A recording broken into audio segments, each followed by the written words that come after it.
Elektr avtomobil yoki gaz benzinli avtomobil qaysi biri tabiat uchun zararliroq? Shu masalani ushbu maqola va umumiy izlanishimga ko'ra ko'rib chiqdim. Elektromashina akkumulyatorni ishlab chiqarishda litiy, nikel, kobalt kabi kimyoviy elementlar kerak. Va u elementlarni qazib olish juda ko'p issiqxona gazlari havoga chiqib ketishiga sabab bo'ladi.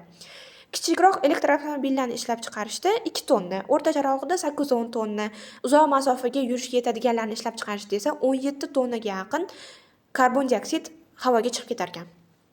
Gaz benzinli avtomobillarni ishlab chiqarishda esa bu 7 tonnaga teng ekan. Elektr avtomobillar odamlar qo'liga o'tib foydalanish davriga yetganda ular deyarli karbon dioksid chiqarmaydi. Gaz benzinli yuradiganlar esa yiliga o'rtacha 4-5 tonna zararli gazlarni havoga chiqarar ekan. Elektr avtomobillarning zararini ular zaryadlaydigan tok qaysi uslubda bizga kelishiga ham bog'liq ekan. Masalan, bu tok ishlab chiqarishda ko'mirga tayinadigan bo'lsa, tabiiyki zarari ko'p. Agar bu tokni shamol, quyosh va gidroelektrostansiyalari orqali oladigan bo'lsak, zarari kam, ya'ni gazlar havoga chiqmaydi. Hatto elektr ishlab chiqarishda ko'mirga tayinadigan davlatlarda ham elektr avtomobilni ishlab chiqarishdagi zarar o'z farqini foydalanish davridagi 2-4 yil ichida qoplab olar ekan. Yevropada esa bu 1 yildan ham kam ekan.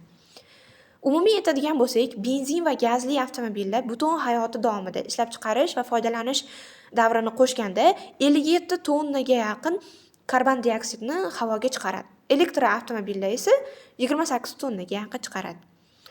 Ekologik jihatdan oladigan bo'lsak, elektr avtomobillar foydalanish davriga o'tgandan keyin 2 yil ichida gaz va benzinli yuradigan avtomobillarga qaraganda ustunlab ketadi.